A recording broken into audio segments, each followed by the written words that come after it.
It always feels like somebody's watching me, and I've got no privacy. And anyways, it that's immediately comes to mind when I see the amount of employee monitoring software that's out there. And we're going to look at a couple articles today. They paint a really dark picture of what it is for monitoring those folks who are working from home or in that hybrid situation, which is what we're going to key on specifically with another article about Microsoft Teams and how it sends information to your boss.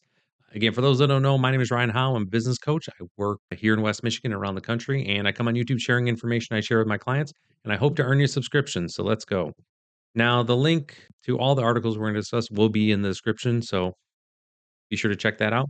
Now, Microsoft Teams is about to become the lapdog for your boss. What a great title. Again, snitching on your live location when connected to the office Wi Fi. And again, it's going to let the boss know when you're on the office Wi Fi or when you're not, kind of what that's going to look like. Now, we're going to get into this piece here where they've talked. This is nothing new from Microsoft, specifically where Teams has been bundled into Microsoft Office 365. It's in there. It's very reminiscent of the anti competitive practices that they did back in the day when they were competing with Netscape Navigator, which was by far and away my favorite browser back in the day. I thought it worked really well. However, with all that integration, what they offered, that was an issue. Now, as it happens, Microsoft is currently working on a new Teams feature that will use Wi Fi network connections to pinpoint a user's exact location. For context, Teams will automatically update a user's work location when they connect their device to Office Wi Fi. Now, the feature is poised to reduce confusion at the workplace, allowing managers and employees to identify each other's location in the office. And again, the confusion is from the managers. When your working status is hybrid, means you can work from home or work from the office. Again, boss is not sure if Sally's in or if Michael's in or not. They can look, click, and see, okay, oh, they're logged into the local domain. So they're here, or they're working from the house, right? Now, they're saying here that still in the development phase, but is expected to ship to broad availability basically in late December 2025 or later in 2025. So you can expect that it's being tested in some places. They're getting feedback, and then it's going to launch basically in every single Teams application going forward here by the end of the year, if not the beginning of the year. Now, again, what advantage will serve? We just talked about that. As a manager, you're gonna be able to look in and see exactly where your folks are at, if they're in the office or not. That's really gonna be the main driving factor. The other side of this too, that when it comes to this type of productivity or monitoring software, against productivity, but it's monitoring software, you can expect this to be something that is gonna be rolled out at the rest of them as well too. So, if you are a Google Suite organization, I would expect that to be coming down rather soon, and then anything else that you're using, you can expect this to be just part of the deal. Now, again, they say it can be a productivity booster, meaning you'll no longer have to manually look for your counterparts at the office or even give them a call. You can easily just pinpoint their location via Teams as long as they are connected to the office's Wi-Fi network. The other thing so yeah, they're pinpointing within the Wi-Fi network, kind of where they're at, like, triangulating. Why can't I say that word? Triangulating your location using the Wi-Fi. This is something that, by the way, isn't new. This has been out there for a while. Target has been well known for using the app when when you're using your app, but they're actually and you connect to their Wi-Fi and you have the app, they're tracking where you're going and where you're spending your time at within the store by being able to set up and actually track where you're at in the store when you're using their app and logging in.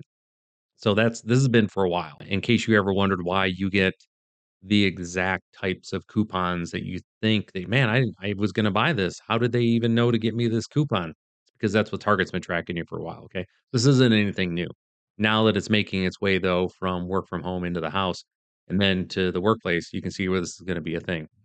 Now, again, we got the other one. On the other hand, it can also be used to identify who's not working from the office. This news comes after many organizations are rapidly ditching work from home and hybrid work arrangements. In September, Microsoft announced that employees who work within 50 miles of a Microsoft office will be expected to work on site 3 days per week by the end of February 2026. The company further indicated that employees work best when collaborating in person. Now, I always say that depends. And then there is something to that though, where we have groups of people together that you do see more productivity occur. Again, it's not universal and everyone is going to have their own, well, yeah, but I work better from the house for all the reasons. And I get all that. Just I know where management's coming from on this, and it does show that. However, it's not every case, which is why I'm a firm believer the hybrid approach is really the best way forward, especially for parents. I made to be this guy. When you got kids who are sick and everything's going on, if I can still we can still have you working from home instead of using PTO, I'd much rather do that for you, rather than having to use your time off. Rather, hey, you got a sick kid, work from the house today. We got it taken care of, and we don't have to use PTO to cover that. Okay. Same thing. We got to run the kid to the hospital. But again, take that and use it for yourself. You're not feeling well or whatever it is. I just say hybrid is really where everybody should strive to get to. Again, just my 2 cents. Now, other part here is the move has raised concern among employees who claim that the mandatory return to office could be a type of stealth layoff, which is if you are not wanting to come to work, hybrid, we are going to let you go. All right. Now, the other thing I wanted to bring up here, this is the second piece, was really this is an older article from I'm trying to think, it was September when this came out. Yeah, September, that showed some other things that are out there and just where the monitoring happens. And I think we're well aware of a lot of this monitoring that happens. Again, if you were doing work on a company computer, there's no expectation of privacy. Every single message, every single email, you should just assume it's being monitored. Okay. But this is the other side of it, though. The rise of bossware means workers have nowhere to hide from management. Companies are tracking productivity, browsing histories, and device activity, and it's destroying workforce morale. I recently had a discussion with a client, and they were talking about, yeah, we don't really like to have cameras on people and really check all their stuff because if they have to hop on their phone to message somebody, coordinate something with the family, we don't want them worried about that we're going to be like looking in, or if they're taking a few minutes just to scroll Facebook and take a break. We're not gonna be upset about that, and that's one of the things that I really just like about a lot of the clients that I work with. I love all my clients. There's some in particular that get it, that as humans, we can work for a very specific amount of time, and then we need to have some just I need a little bit of a break. I need to do something that doesn't involve using a lot of gray matter, and the managers that don't understand that love this type of software. They love this stuff because they can look at, well, you took 10 minutes and you weren't blah, blah, blah. And I saw that you took a second to shop on Amazon for something that blah, blah, blah, blah, blah. Instead of, yo, that's not how people are. There's a reason that the term water cooler exists. And, there needs to be breaks that folks can just kind of be able to take a moment and, relax.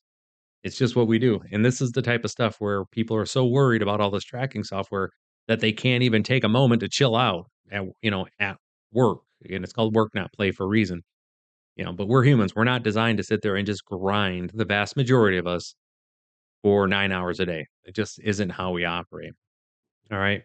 Now, let's take a quick look at this, and then we're gonna get into some of the stuff that my clients are and how we're managing the overall again, when it comes to monitoring software and stuff, because we do use some, but I want to make sure it's very clear on that. So, a third of British companies are using bossware technology to monitor staff when they work from home, and it's causing serious trust issues among the staff. Again, this is a survey of 900 UK managers. Crucially, nearly as many said they didn't know what tracking their employer did, so the figure could well be higher. That's saying they don't not everybody is even aware of the tracking that is being done by the senior leadership. It's pretty wild. Now, bossware is by no means a new concept. Research shows there's been significant increase in employee monitoring by enterprises, especially with continued hybrid working practices. So, indeed, Brazilian bank was Itaú laid off 1,000 of its employees after months of quietly monitoring their work from home, finding they did fewer tasks than those in the office. Some of those were fired for spending just 20% of their working time while still billing for those hours.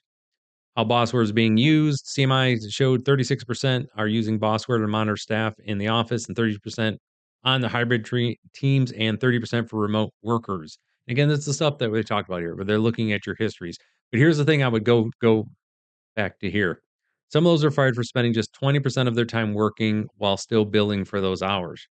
And this is where my clients and we are spending some time. We're talking about this. Very few people work the full day at an office. Yes, there is stuff going on when you're talking about office work. It is a lot of that work is You might get 6 hours of work out of a 9-hour day from someone, like actual grinding, doing work stuff. The rest of the day, they're gonna have other stuff going on. They have which is a work what I would say is productivity adjacent, responsibilities. Big, long management word, but basically saying, "I'm at work, other people are gonna come talk to me because they need information from me. I have a manager needs some information, but I'm not being productive as far as moving things along for my job." That's what I mean there. So so you already have that part's down, and I'd be willing to bet that a decent percentage of that 20% of those people who are fired for just doing 20% of their time, were still more than likely delivering at the same level, if at least at the same level of their in-office employees or, their fellow employees, but because they didn't have the distractions, they could come in, hammer out their work, and do their thing. And that's really where my clients and we spend a lot of time at really kinda talking about this. We want folks in the office. We're totally cool with hybrid. There's times and places where, "Hey, let's have you have you working from home." That's cool, whatever. The big piece, though, is it is what are you supposed to deliver? We are output focused. If we need you this week to deliver, 17 fully developed widgets, that's what we need from you this week. Get those 17 done. If there's some and you have some free time, then please let us know. We can find some, the additional work. However, we're paying you to do those 17 widgets. All right. And that's what we're expecting you to do. Manage your time accordingly is where the vast majority of us live at here. Now, when we have folks that are in the office and they're able to, burn through get their work done, everyone, for the most part, chips in and says, "Hey, I've got some extra times or something else you want me to take care of and work on. How can I help my teammates out?" Like, that is the cultures that we've developed. But when it comes down to the work that we're tracking, it's less on time, it's more on output. That's really where we're focused on. That's been my recommendation for everyone. So when you have folks that are working from home, and they did prove in here, though, that the folks were not as productive at home for a lot of the stuff that whatever they were measuring, so that not as many tasks were getting done. So I get that. I understand where they're saying, "Hey, we gotta bring you back into the office more." That being said, make it very clear at the beginning for folks, we need you to complete this number of tasks per week. You hold them accountable to that. You have the conversations if they're not meeting it, and if they are unable to deliver the tasks that you need them to deliver, you offer them, say, "Hey, we need you to move into the office, back into the office because you're not producing at the level that is required for this job." If they don't do it, you hire some new folks in. Like, that's really where it comes down to. And again, as long as the number of tasks aren't unreasonable, and that is, I expect, especially with us, and we're working with my clients, we operate in, hey, is it a reasonableness test, right? And as long as it meets that, hey, we're perfectly fine with saying, "Hey, we need you back in the office because you are not meeting the standard." But for those that are meeting the standard, hybrid or even just straight work from home is available to them because that's the agreement. Okay. So with that, we've got a lot of spyware stuff going on. We're monitoring I wouldn't say spyware. Business owners are absolutely they're monitoring their staff to make sure that they're being productive. That's going to always be a thing. So you as an employee, what recommendation? Just understand that's what work looks like, especially if you wanna work from home. Understand that there's gonna be some more monitoring that's gonna be happening there. Again, if you don't wanna have that happening as pervasive in your own home, you can work from the office. That's the option. Then from businesses, what I'd say is if you feel the need to have that monitoring software, I would recommend you do the 2 things first, like we talked about, is gonna be make sure you lay out the expectations for people to deliver. Right? This is what we need you to deliver for your job. Make sure it's very, very clear and you hold them to that standard. And then whatever the minimum amount of monitoring software you need to have, that's really where you need to be at. Okay. So with that, hopefully I earned your subscription today, folks. Again, you can learn more again, check upon these articles. They're down in the description. And if you want to learn more about how I help businesses grow faster than they ever thought possible, be sure to check out summitbusinessguys.com. Take care. We'll see you next time.